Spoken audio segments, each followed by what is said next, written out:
जय श्री राम। आप सभी को महानवमी की हार्दिक शुभकामनाएं। महानवमी यानी नवरात्रि की नवमी तिथि, जो कि माता भगवती से और भगवान श्री राम से संबंधित होती है। शारदीय नवरात्रि की 10वीं तिथि को भगवान राम ने रावण का वध किया था और चैत्र मास के शुक्ल पक्ष की नवमी तिथि को भगवान राम का जन्म हुआ था और इसी दिन रामनवमी का पर्व मनाया जाता है। हमारे हिंदू धर्म में रामनवमी का पर्व बहुत खास महत्व रखता है। इस दिन जो भी भक्त सच्चे मन से विधि विधान से मर्यादा पुरुषोत्तम भगवान श्री राम की पूजा अर्चना करते हैं, उनके जीवन में भगवान की कृपा से सुख समृद्धि और शांति आती है। तो आज के इस शुभ अवसर पर आप सुनने वाले हैं रामनवमी की पवित्र कथा। एक बार भगवान श्री राम माता सीता और लक्ष्मण जी के साथ वनवास के समय जंगल में घूम रहे थे। तीनों घूमते घूमते बहुत थक गए। तब भगवान श्री राम ने थोड़ा विश्राम करने का विचार किया और वहीं पास में उन्हें बुढ़िया की कुटिया दिखाई दी। भगवान राम अपने साथ माता सीता और लक्ष्मण जी को लेकर उस बुढ़िया के पास पहुंच गए। बुढ़िया माई उस समय सूत काट रही थी। बुढ़िया ने उनकी खूब आवभक्त की और उन्हें स्नान ध्यान करने के बाद भोजन करने का आग्रह किया, जिस पर भगवान राम कहने लगे, माई, मेरा हंस भी भूखा है, पहले इसके लिए भोजन दे दो। भोजन में ये मोती खाए और उसके बाद ही मैं भोजन कर पाऊंगा। इस बात को सुनकर बूढ़ी माई तो बड़ी मुश्किल में पड़ गई। इसके बाद वे बुढ़िया दौड़ी दौड़ी राजा के पास गई और राजा से कहने लगी कि राजा, मुझे उधार में 2 मोती दे दो। लेकिन राजा को पता था कि बुढ़िया की हैसियत इतनी नहीं है कि वे 2 मोती वापस लौटा सके। लेकिन फिर भी राजा ने बुढ़िया पर तरस खाकर 2 मोती उसे दे दिए। बुढ़िया खुशी खुशी मोती लेकर वापस आई और उसने वे मोती भगवान राम को दिए। भगवान राम ने वे मोती हंस को खिला दिए, जिसके बाद ही भगवान राम ने भोजन ग्रहण किया। इधर कुटिया से जाते समय भगवान राम बुढ़िया के आंगन में एक मोतियों का पेड़ लगा गए। कुछ समय के बाद वे पेड़ बड़ा हुआ और मोती लगने लगे, लेकिन बुढ़िया को इस बारे में कुछ भी पता नहीं था। रात भर में उस पेड़ से जो भी मोती गिरते, सुबह बुढ़िया के उठने से पहले ही उसके पड़ोसी उठाकर ले जाते। एक दिन बुढ़िया पेड़ के नीचे बैठी सूत काट रही थी कि अचानक पेड़ से दिन में ही मोती गिरने लगे। बुढ़िया उन सभी मोतियों को एक कपड़े में बांधकर राजा के पास ले गई। राजा हैरानी के साथ बुढ़िया के पास इतने मोती कहाँ से आए? ये बुढ़िया तो बहुत गरीब है। बुढ़िया ने सारी बात सच सच राजा को बता दी कि राजा, मेरे आंगन में एक पेड़ है। जिसके बाद से राजा ने पेड़ ही अपने आंगन में मंगवा लिया। लेकिन भगवान राम की माया से उस पेड़ पर मोती की जगह कांटे उगाए। एक दिन उस पेड़ का एक कांटा रानी के पैर में भी चुभ गया, जिसके बाद तो राजा ने दोबारा वे पेड़ बुढ़िया के आंगन में ही लगवा दिया और पेड़ पर पहले की तरह मोती लगने लगे, जिन्हें बुढ़िया माई भगवान राम के आशीर्वाद के स्वरूप सभी लोगों में बांटने लगी। अपने पौराणिक कथाएं तो बहुत सुनी होंगी, लेकिन एक कथा ऐसी भी है जब देवी सती ने भगवान श्री राम की परीक्षा लेने का सोचा। देवी सती जब भगवान श्री राम की परीक्षा लेने पहुंची तो भगवान श्री राम ने एक माया रची, जिसके अनुसार भगवान राम सीता जी और लक्ष्मण जी के साथ जाते हुए दिखाई दिए। सती जी ने पीछे मुड़कर देखा तो पीछे भी यही दृश्य दिखाई दिया। अब तो देवी सती का कौतूहल और भी बढ़ गया। वे जिधर भी देखती वो तीनों सुंदर वेश में नजर आते। अब तो देवी सती आश्चर्यचकित रह गई जब देखा कि तरह तरह के वेश धारण किए देवता भगवान श्री राम जी की वंदना और सेवा कर रहे हैं। दरअसल भगवान श्री राम चाहते थे कि देवी सती उनका सच्चिदानंद रूप देख ले और उन्होंने वियोग तथा दुख की जो कल्पना की है उसे हटाकर वो सामान्य हो जाए। लेकिन हुआ इसका बिल्कुल उल्टा। इस दृश्य को देखकर देवी सती तो बहुत डर गई। उनका हृदय कांपने लगा। उनकी सुध बुध जाती रही और आंखें बंद करके वे वहीं रास्ते में ही बैठ गए। कुछ क्षण के बाद उन्होंने आंखें खोली तो दक्ष कुमारी सती जी को कुछ भी दिखाई नहीं दिया। वे मौन होकर भगवान श्री राम के चरणों में शीश नवाकर चली गई, जहां पर भगवान शिव एक पेड़ के नीचे उनकी प्रतीक्षा कर रहे थे। त्रेता युग में भगवान श्री राम माता सीता के अपहरण से व्याकुल होकर जहां तहां बेचैन होकर सीता जी की खोज कर रहे थे। भगवान शंकर तो राम को देखकर मगन होकर सच्चिदानंद का मन ही मन जय जयकार करने लगे, लेकिन सती जी को ये विश्वास नहीं हुआ कि भगवान राम ही परमात्मा है। बार बार भगवान शिव के समझाने के बाद भी जब देवी सती का भ्रम नहीं मिटा, उनका संदेह दूर नहीं हुआ, तो भगवान शिव ने यही सोचा कि देवी सती को भगवान राम की परीक्षा लेने के लिए कह दिया जाए, और मन ही मन विचार किया, होई सोई जो राम रच राखा, को करी तर्क बड़ा बही साखा। अब तो देवी सती भगवान राम की परीक्षा लेने के लिए सीता जी का वेश बनाकर भगवान राम के सामने चले गए। इधर भगवान राम ने देवी सती को पहचान लिया और प्रणाम किया। भगवान शिव का समाचार पूछा तो देवी सती लज्जित होकर भगवान राम के ऐश्वर्य से परिचित होकर वापस भगवान शंकर के पास लौट गई। और जब परीक्षा लेने के बारे भगवान शिव ने देवी सती से पूछा तो उन्होंने इनकार कर दिया। भगवान शिव ने ध्यान लगाया तो ये पाया कि देवी सती सीता जी का रूप धारण करके भगवान राम की परीक्षा लेने के लिए गई थी। ये जानकर उन्हें बड़ा दुख हुआ और उन्होंने देवी सती का पत्नी के रूप में परित्याग करने का प्रण ले लिया। इस तरह देवी सती के शरीर त्याग पार्वती के रूप में पुनर्जन्म पार्वती जी की तपस्या, कामदेव द्वारा भगवान शिव का ध्यान भंग, कामदेव का भस्म होना और यह प्रसंग भगवान शिव के और देवी पार्वती जी के विवाह तक चला। अब सुनिए एक और कहानी। बहुत समय पहले की बात है कि आलसी लेकिन बहुत ही भोला भाला मासूम सा युवक था। दिन भर वे कोई काम तो करता नहीं था, बस खाता ही रहता था और सोए रहता था। घर वाले कहते थे कि जाओ, चले जाओ, घर से बाहर निकलो, कोई काम धंधा करो। काम धाम तो कुछ करते नहीं, बस दिन भर घर में पड़े रहते हो। तो वो घर से निकलकर एक बार ऐसे ही भटकते भटकते एक आश्रम में जा पहुंचा। वहां उसने देखा कि एक गुरुजी हैं और उनके शिष्य कोई काम नहीं करते, बस मंदिर की पूजा करते रहते हैं। उसने मन में सोचा कि ये बढ़िया है, कोई काम धाम नहीं, बस पूजा ही तो करना है। गुरुजी के पास जाकर पूछने लगा, गुरुजी क्या मैं यहाँ रह सकता हूँ? गुरुजी बोले, हाँ हाँ, क्यों नहीं, लेकिन गुरुजी मैं कोई काम वाम नहीं कर सकता। तो गुरुजी कहने लगे, कोई काम नहीं करना है, बस पूजा करनी है, और वो भी नियम से। तो ये युवक कहने लगा, ठीक है गुरुजी, वे तो मैं कर लूंगा। अब वे युवक महाराज के आश्रम में ही रहने लगा। ना कोई काम ना कोई धाम, बस सारा दिन खाते रहो, प्रभु भक्ति में भजन गाते रहो और पूरा दिन मगन रहो। महीना भर हो गया। फिर एक दिन आई एकादशी। उसने रसोई में जाकर देखा कि भोजन की कोई तैयारी ही नहीं। आज तो भोजन भी नहीं पका था। उसने जाकर गुरुजी से पूछा, गुरुजी आज भोजन नहीं बनेगा? गुरुजी कहने लगे, बेटा आज तो एकादशी है और तुम्हारा उपवास भी है। युवक कहने लगा, गुरुजी अगर हमने उपवास कर लिया तो फिर तो हम कल का दिन ही नहीं देख पाएंगे।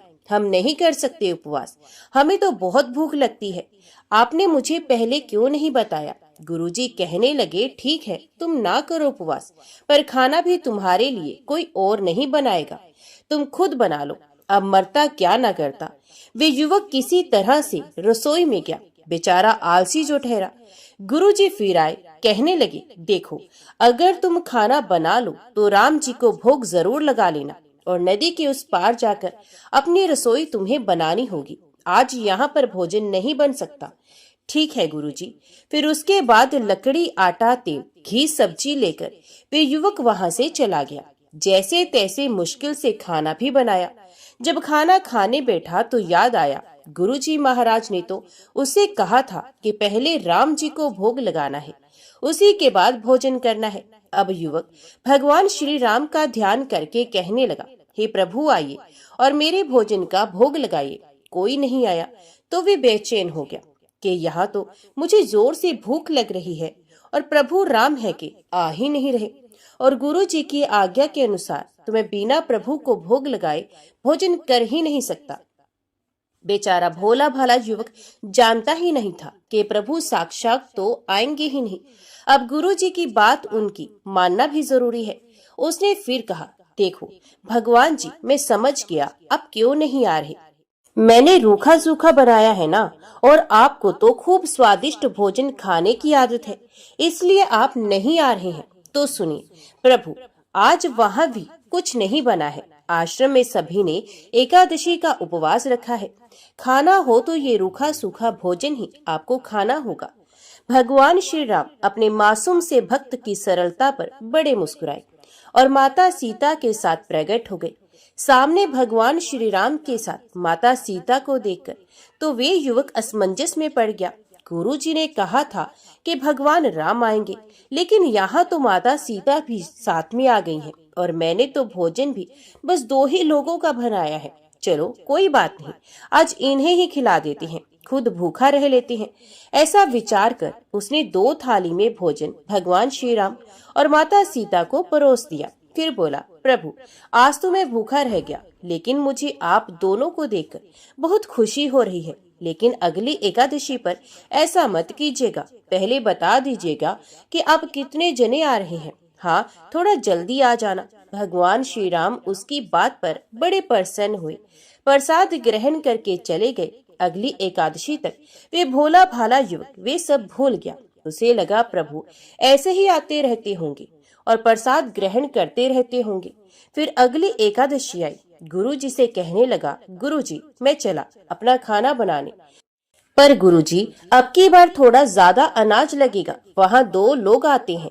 युवक की बात सुनकर गुरुजी मुस्कुराए, सोचने लगे, अरे भूख के मारे बावला है तो ज्यादा भोजन करता होगा। कहने लगे, ठीक है ले जा और अनाज ले जा। और अब की बार उस युवक ने नदी के उस पार जाकर 3 लोगों का भोजन बनाया। फिर गुहार लगाई, आइए प्रभु, माता सीता आइए और मेरे भोजन का भोग लगाइए।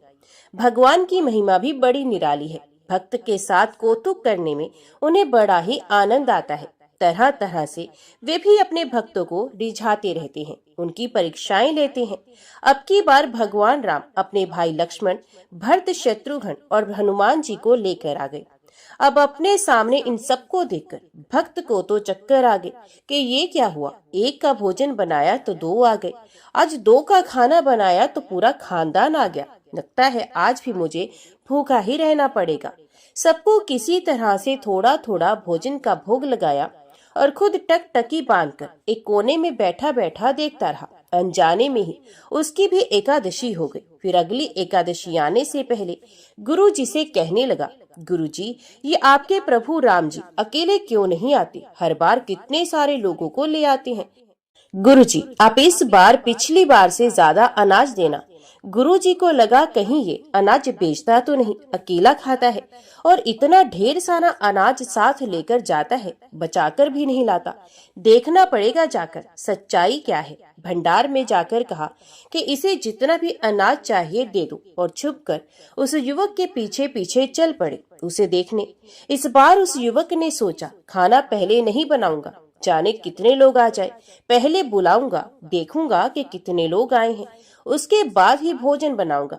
फिर से उसने टेर लगाई और भगवान जी आइए, माता सीता जी आइए और मेरे भोजन का भोग लगाइए।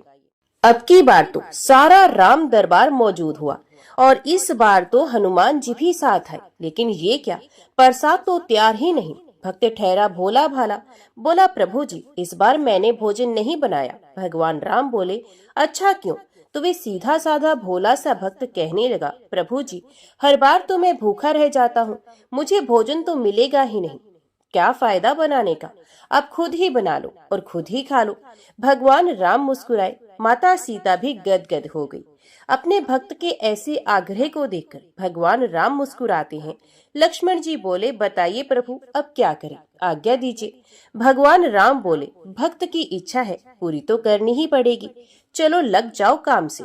अब लक्ष्मण जी ने लकड़ी उठाई, माता सीता आटा सानने लगी और भक्त एक तरफ बैठकर देखता रहा। माता सीता रसोई बना रही थी तो कई ऋषि मुनि, यक्ष, गंधर्व प्रसाद लेने आने लगे।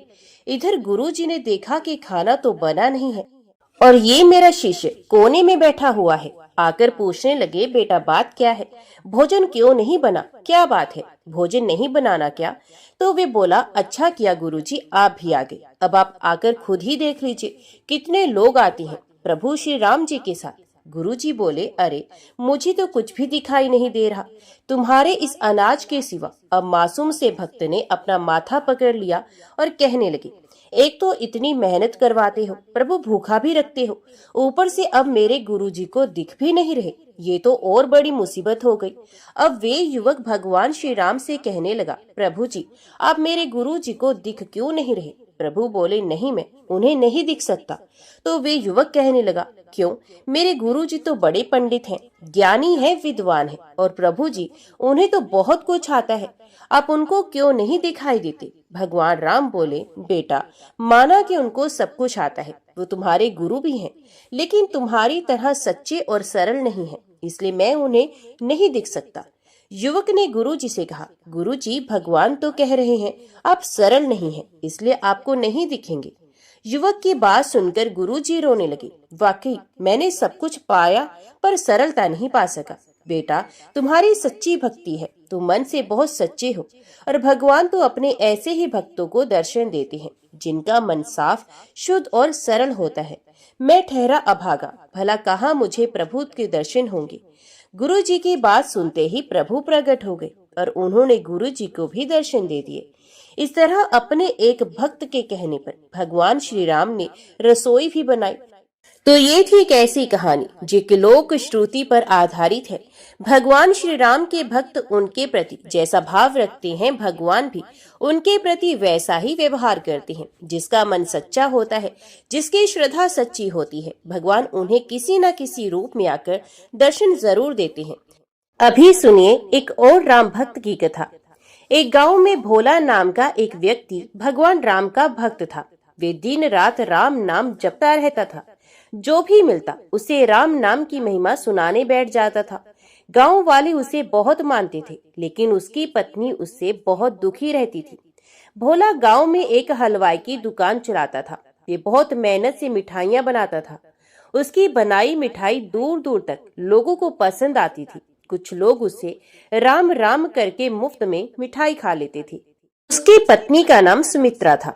उसने अपने पति से कहा, तुम इतने सीधे हो कि लोग तुम्हारा फायदा उठा लेते हैं। तो भोला बोला, मैं तो प्रभु श्री राम का नाम लेकर मिठाई बनाता हूँ। कुछ लोग खरीद लेते हैं और कुछ लोग प्रसाद समझकर खा लेते हैं। तो उसकी पत्नी ने कहा, लेकिन राम जी के चक्कर में नुकसान तो हो ही रहा है। तो भोले ने कहा, तुम्हें पता है राम जी के नाम से जो मिठाई बनाता है वे इतनी स्वादिष्ट बनती है कि ग्राहकों को बहुत पसंद आती है। सुमित्रा उसके स्वभाव से बहुत दुखी रहती थी। एक दिन सुमित्रा की एक सहेली उससे मिलने के लिए आई। तो उसने कहा, बहन मैं तो अपने पति से बहुत दुखी हूँ, वे तो कुछ समझते ही नहीं, दुकान कैसे चलती है। तो उसकी सहेली ने कहा, एक काम कर, तू उनकी दुकान को संभालना शुरू कर दे। कुछ दिन तू उनसे कहे कि मिठाई बनाए, बेचने का काम मैं स्वयं करूंगी, ऐसे में नुकसान नहीं होगा। अगले दिन सुमित्रा भोला से कहती है, सुनो जी आप आज से मिठाई बनाओ, मैं दुकान पर मिठाई बेचूंगी। तो भोला ने कहा, ठीक है जैसा तुम चाहो, लेकिन दो बातें याद रखना। एक तो कोई भी ग्राहक दुकान से वापस ना जाए, और दूसरा सबसे पहले भगवान का भोग लगाना। सुमित्रा दुकान पर बैठ जाती है, ये पूजा करती है, भगवान का भोग भी लगाती है। उसके बाद उसके पास ग्राहक आने लगते हैं। पहले के दिनों की तरह उसकी मिठाई खूब बिकने लगती है। तभी एक बूढ़ा आदमी दुकान पर आया। तो सुमित्रा ने कहा, बाबा क्या चाहिए? तो बूढ़ा आदमी बोला, बेटी मुझे एक मिठाई खाने का मन है, लेकिन मैं खरीद नहीं सकता। तो सुमित्रा ने कहा, बाबा यहाँ तो बिना पैसे मिठाई नहीं मिलेगी, मेरे पति पहले ही बहुत नुकसान कर बैठे हैं, अब ये सब नहीं होगा। तो बूढ़ा आदमी बोला, कोई बात नहीं बेटा, वो जो राम जी को भोग लगी मिठाई है वही मुझे दे दो, उसे तो तुम अब बेचोगी नहीं, भगवान का प्रसाद समझ कर ही दे दो। सुमित्रा ने कहा, नहीं बाबा, कहा ना आपको पैसे लाओ तभी मिठाई मिलेगी। ये सुनकर बूढ़ा आदमी वापस चला गया। शाम के समय जब भोला दुकान पर पहुंचा तो देखा भोग की मिठाई रखी हुई है। भोला बोला, क्या हुआ, आज बाबा नहीं आए? तो सुमित्रा बोली, कौन बाबा? एक बूढ़ा आदमी आया था, मैंने भगा दिया। भोला बोला, ये तूने क्या किया? जब से मैंने दुकान खोली है हर दिन वे बाबा आते हैं और भोग की मिठाई खाते हैं। उनके आने से पहले मेरी दुकान कम चलती थी, जब से वे आने लगे शाम तक सारी मिठाई बिक जाती है। सुमित्रा बोली, तुमने तो ना जाने कितने लोगों को मुफ्त में मिठाई खिला दी है, अब ये सब नहीं चलेगा।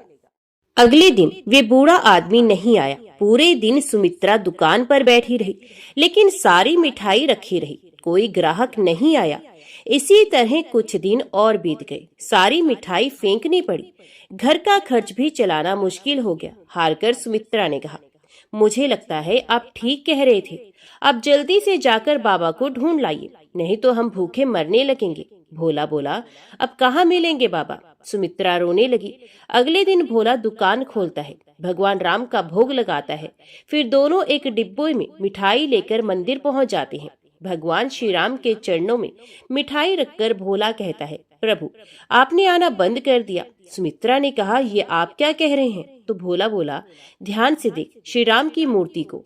सुमित्रा मूर्ति देखती है तो उसकी आंखों से आंसू बहने लगते हैं, क्योंकि मूर्ति के अंदर उसी बूढ़े आदमी की झलक दिखाई दे रही थी। सुमित्रा ने कहा, प्रभु मुझे माफ कर दीजिए, आप स्वयं भोग लगाने आते थे, मैं मूर्ख आपको पहचान न सकी। मंदिर में आकर भोला ने दुकान खोली, उसकी मिठाई पहले की तरह बिकने लगी, लेकिन उस दिन से प्रभु राम नहीं आए। अब भोला और सुमित्रा सुबह दुकान खोलते ही भगवान का भोग लगाते, उसके बाद दुकान के बाहर खड़े होकर मिठाई आने जाने वालों को बांट देते। उन्हें आज भी इंतजार था कि शायद प्रभु किसी और वेश में आ जाएं। अभी सुनिए श्री राम रक्षा स्तोत्र का हिंदी पाठ। श्री राम रक्षा स्तोत्र मंत्र के रचयिता बुद्ध कौशिक ऋषि हैं। सीता और रामचंद्र देवता हैं, अनुष्टुप छंद है, सीता शक्ति है, हनुमान जी कीलक है तथा श्री रामचंद्र जी की प्रसन्नता के लिए राम रक्षा स्तोत्र के जप में विनियोग किया जाता है। जय श्री राम। जो धनुष बाण धारण किए हुए हैं, पद पद्मासन की मुद्रा में विराजमान है और पीताम्बर पहने हुए हैं, जिनके आलोकित नेत्र नए कमल दल के समान स्पर्धा करते हैं, जो बाएं ओर स्थित माता सीता जी के मुख कमल से मिले हुए हैं, उन अजानु बाहु मेघ श्याम विभिन्न अलंकारों से विभूषित तथा जटाधारी श्री राम का ध्यान करें।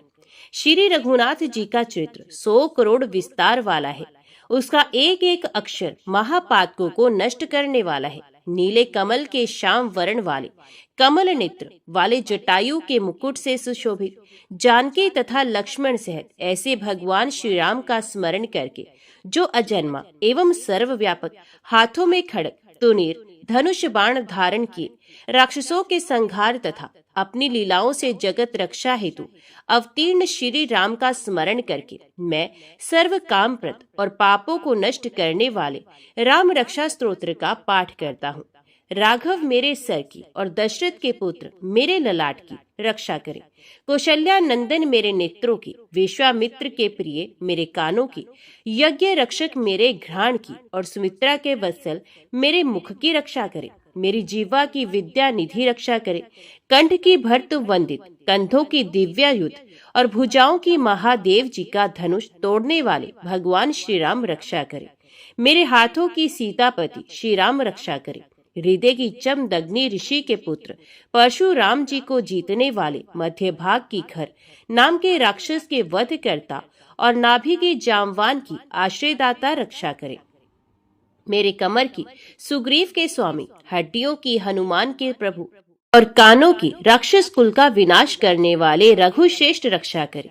मेरी जानुओं की सेतुकृत, जंघाओं की दशानंद वध करता, चरणों की विभीषण को ऐश्वर्य प्रदान करने वाले और संपूर्ण शरीर की श्री राम रक्षा करे। शुभ कार्य करने वाला जो भक्त भक्ति एवं श्रद्धा के साथ राम बल से संयुक्त होकर इस स्तोत्र का पाठ करता है, वे दीर्घायु, सुखी, पुत्रवान, विजयी और विनयशील हो जाता है।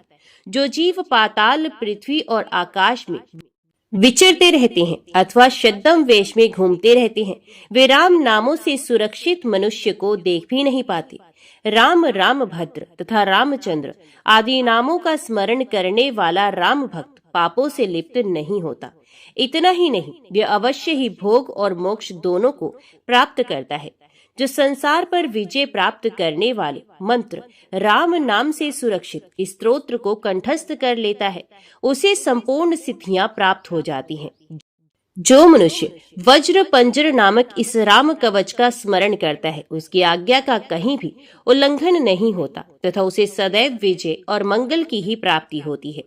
भगवान शंकर ने स्वप्न में इस राम रक्षा स्तोत्र का आदेश बुद्ध कौशिक ऋषि को दिया था। उन्होंने प्रातः काल जागने पर उसे वैसा ही लिख दिया, जो कल्प वृक्षों के बगीचे के समान विश्राम देने वाले हैं, जो समस्त विपत्तियों को दूर करने वाले हैं और जो तीनों लोकों में सुंदर हैं, वही श्रीमान राम हमारे प्रभु हैं, जो फल और कंद का आहार ग्रहण करते हैं, जो संयमी, तपस्वी एवं ब्रह्मचारी हैं।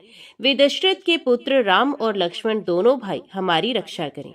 जो युवा, सुंदर, सुकुमार, महाबली और कमल के समान विशाल नेत्रों वाले हैं, मुनियों की तरह वस्त्र एवं काले मृग का चर्म धारण करते हैं, ऐसे महाबली रघुश्रेष्ठ मर्यादा पुरुषोत्तम, समस्त प्राणियों के शरणदाता, सभी धनुर्धारियों में श्रेष्ठ और राक्षसों के कुलों का समूल नाश करने में समर्थ हमारा त्राण करे। संघान किए, धनुष धारण किए, बाण का स्पर्श कर रहे, अक्षय बाणों से युक्त तुनीर लिए हुए राम और लक्ष्मण मेरी रक्षा करने के लिए मेरे आगे चले। हमेशा तत्पर कवचधारी, हाथ में खड़ग, धनुष बाण तथा युवा अवस्था वाले भगवान राम लक्ष्मण सहित आगे आगे चलकर हमारी रक्षा करें। भगवान का कथन है कि श्री राम दशरथी, शूर, लक्ष्मणाचुर, बलि, काकुस्थ, पुरुष, पूरण, कौशल्य, रघुतम, वेदांत वेद्य, यज्ञेश, पुराण पुरुषोत्तम, जानकी वल्लभ, श्रीमान और अप्रमेय पराक्रम आदि नामों का नित्य प्रति श्रद्धा पूर्वक जप करने वाले को निश्चित रूप से अश्वमेध यज्ञ से भी अधिक फल प्राप्त होता है। दुर्वा दल के समान श्याम वर्ण, कमल नयन एवं पीताम्बरधारी श्री राम की उपरोक्त दिव्य नामों से स्तुति करने वाला संसार चक्र में नहीं पड़ता। लक्ष्मण जी के पूर्वज, सीता जी के पति, काकुस्थ, कुलनंदन, करुणा के सागर, गुण निधान, विप्र भक्त, परम धार्मिक, राजराजेश्वर, सत्यनिष्ठ, दशरथ के पुत्र, श्याम और शांति मूर्ति, संपूर्ण लोकों में सुंदर, रघुकुल तिलक, राघव एवं रावण के शत्रु भगवान राम की मैं वंदना करता हूँ। राम, रामभद्र, रामचंद्र, विधाता स्वरूप रघुनाथ, प्रभु एवं सीता जी के स्वामी की मैं वंदना करता हूँ। हे रघुनंदन श्री राम, हे भरत के अग्रज भगवान राम, हे रणधीर मर्यादा पुरुषोत्तम श्री राम, आप मुझे शरण दीजिए। मैं एकाग्र मन से श्री रामचंद्र जी के चरणों का स्मरण और वाणी से गुणगान करता हूँ। वाणी द्वारा और पूरी श्रद्धा के साथ भगवान रामचंद्र के चरणों को प्रणाम करता हुआ मैं उनके चरणों की शरण लेता हूँ। श्री राम मेरे माता, मेरे पिता, मेरे स्वामी और मेरे सखा है। इस प्रकार दयालु श्री राम मेरे सर्वस्व हैं। उनके सिवा मैं किसी दूसरे को नहीं जानता। जिनके दाईं ओर लक्ष्मण जी, बाईं ओर जानकी जी और सामने हनुमान जी विराजमान हैं, मैं उन्हीं रघुराज जी की वंदना करता हूँ। मैं संपूर्ण लोकों में सुंदर तथा रणक्रीड़ा में धीर, कमल नेत्र, रघुवंश नायक, करुणा की मूर्ति और करुणा के भंडार की श्री राम की शरण में हूँ। जिनकी गति मन के समान और वेग वायु के समान है, जो परम जितेंद्रिय एवं बुद्धिमानों में श्रेष्ठ है, मैं उन पवन नंदन वानर अग्रगण्य श्री राम दूत की शरण लेता हूँ। मैं कविता में डाली पर बैठकर मधुर अक्षरों वाले राम राम के मधुर नाम को पूजते हुए वाल्मीकि रूपी कोयल की वंदना करता हूँ। मैं संसार के प्रिय एवं सुंदर उन भगवान राम को बार बार नमन करता हूँ, जो सभी आपदाओं को दूर करने वाले तथा सुख संपत्ति प्रदान करने वाले हैं। राम राम का जप करने से मनुष्य के सभी कष्ट समाप्त हो जाते हैं। वे समस्त सुख संपत्ति तथा ऐश्वर्य प्राप्त कर लेता है। राम राम की गर्जना से यमदूत सदा भयभीत रहते हैं। राजाओं में श्रेष्ठ श्री राम सदा विजय को प्राप्त करते हैं। मैं लक्ष्मीपति भगवान श्री राम का भजन करता हूँ। संपूर्ण राक्षस सेना का नाश करने वाले श्री राम को मैं नमस्कार करता हूँ। श्री राम के समान अन्य कोई आश्रयदाता नहीं है। मैं उन शरणागत वत्सल का दास हूँ। मैं हमेशा श्री राम में ही लीन रहूं। हे श्री राम, आप मेरा इस संसार सागर से उद्धार करें। श्री पार्वती से बोले, हे सुमुखी, राम नाम विष्णु सहस्र नाम के समान है। मैं सदा राम का स्तवन करता हूँ और राम नाम में ही मैं रमण करता हूँ। तो सब प्रेम से बोलो, सियापति रामचंद्र महाराज की जय।